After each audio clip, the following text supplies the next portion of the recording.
guys, so I just wanted to do a quick video about all of the Crow controversy with Bill Skarsgård, that new image that dropped. Hear me out, all right? I understand the perspective of loyalists of the graphic novel that are saying that's not Eric Draven, because yes, it doesn't look like him. Yes, Brandon Lee's version was a lot more accurate to the visual from the graphic novel. I can understand like the problems with the way he looks. He does look like Pete Davidson had a relapse for sure, okay?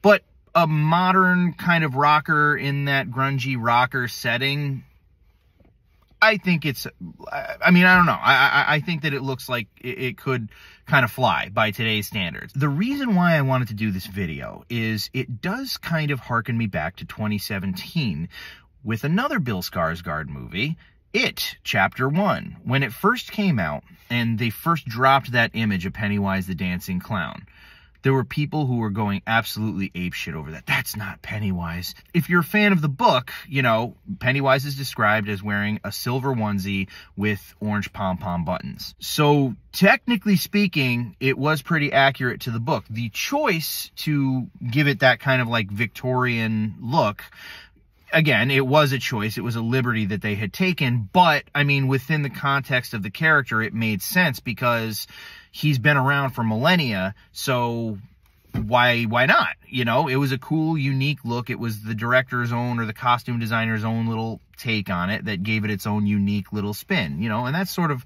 my whole thing too, is it's like, would you like this movie to be like identical to the Brandon Lee one, or do you want the movies to have their own like two separate identities? I'm not saying the movie's going to be good. This is why I typically don't do videos like this anymore, because I'm not going to say like I predict this and I predict that, because 9 out of the 10 times I'm wrong. Okay, this movie could be complete and total ass. I'm not saying like, guys, it's probably going to be good, but I do find it rather amusing how many people out there are like so dead set on how horrible this movie's gonna suck just based on the visuals alone. I mean, they've done other Crow movies where they have like slightly different looks. I understand they're not Eric Draven. I get that.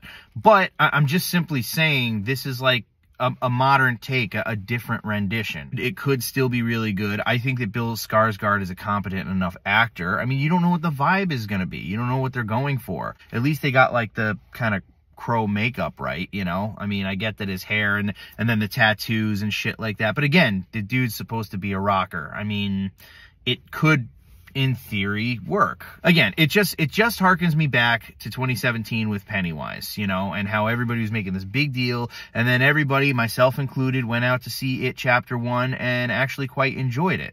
Even though I will say that the miniseries was more accurate. And for people who want to fight me on that, yes, it was. The miniseries was more accurate. It was constrained under the, you know, regulations of a television program, yes, but there were like whole pages of dialogue taken out of the book that were put into that miniseries.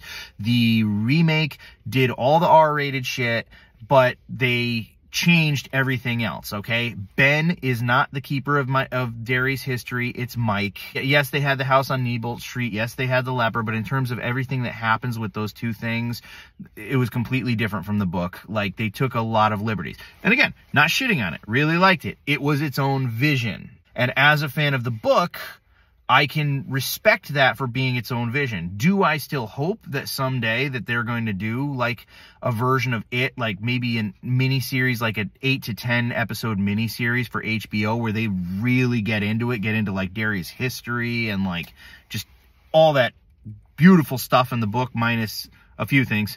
Do I wish that they would do that? Yes, absolutely. Okay. But again, the Bill Skarsgård movies weren't bad. The first one was better. The second one was okay. But I still respect it for its own vision, and I still see how it's iconic in its own time. And if I'm able to do that, being such a huge fan of it, I think that fans of The Crow can give this movie a chance. That's just my opinion. And that's all she wrote.